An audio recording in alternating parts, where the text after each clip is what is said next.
saw too many movies as a child. Hello everyone and welcome to After the Film.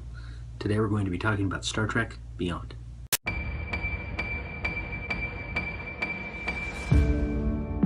My dad joined Starfleet because he believed in it. I joined on a dare. You joined to see if you could live up to him. I'm going to keep this one very simple. If you like the new Star Trek movies, Star Trek and Star Trek Into Darkness, you'll like this one. It's a little more action than you might expect from Star Trek, but that's kind of what they're going for. It's a modern version, or a newer version. I grew up on watching reruns of the old show and watching Next Generation when it was new, so I'm not the biggest fan of this version of that universe, but it's good as what it is.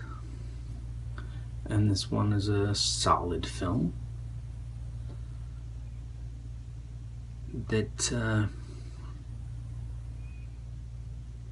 tells an, I don't know, the story overall is actually pretty good with the science fiction stuff. It just orients itself toward some big action set pieces, which isn't necessarily Star Trek. My big complaints are actually a little nitpicky. One's kind of nerdy. Yeah. See, back when Next Generation was on, there was this complaint all the time that, like, every alien race was just a different kind of ridges right here and on the forehead. This movie, it sort of has that same alien design problem. All the aliens, most of the aliens, there's a few exceptions, but most of the aliens are different versions of lines coming back from their head. And one so much so that they open up his hands, which is actually a kind of cool design, except I'm not sure what practical use it would be in reality. And with all the other alien designs having like these ridges and stuff going to the back of their head, it makes them all seem a little too much alike. And I'm not entirely sure why they use a bunch of new races when there are established races in this universe. But that's my sort of nitpicky nerdy thing, is that, I don't know, come up with something more clever when you're going to design aliens. You know? It's science fiction. Put some thought into it. The other one is more of a film structure thing. It's a Hollywood problem, and I've used this term before. It's what I call the behind enemy lines problem. Reference to the movie with Owen Wilson.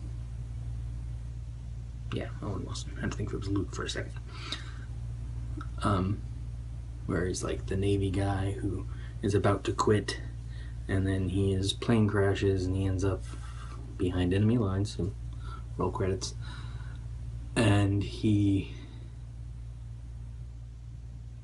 goes through all these problems with, like, the enemy and people that are helping, and there's no real acting choices or script choices that suggest that he's really changing.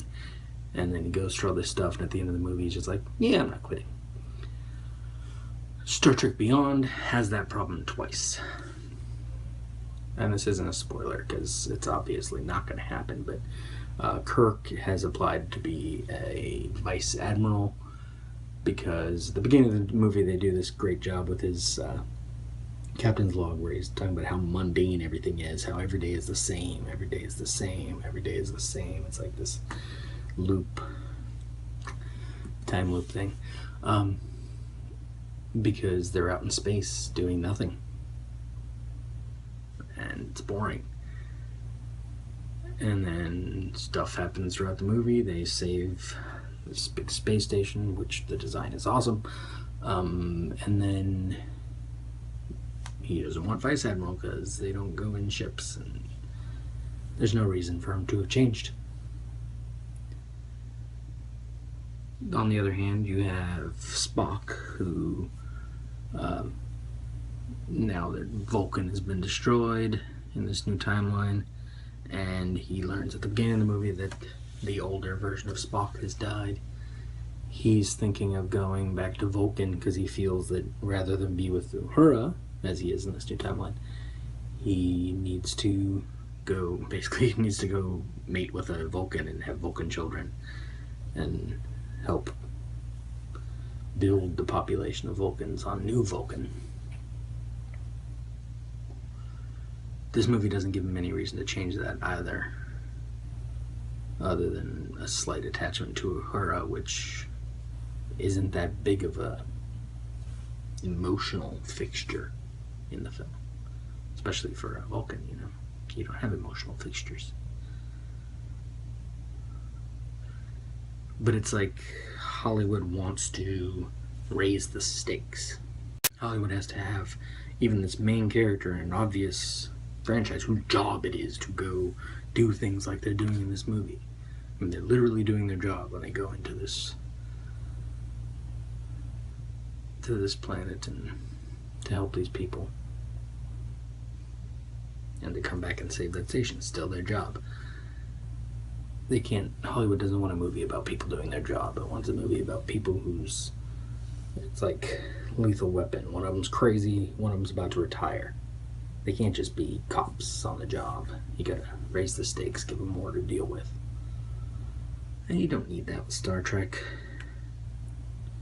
You have multiple characters to work with. Sulu has a slight through line with his husband and kid. Barely registers in the overall film, but I think promoting that in their publicity was good. It makes it more interesting. Makes it more meaningful. Otherwise, the film itself is fine. Overall structure is okay. Plot-wise. And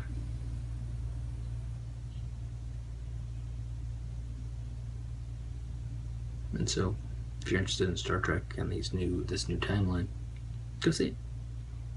Otherwise, see something else. There's always something good out there. See more movies.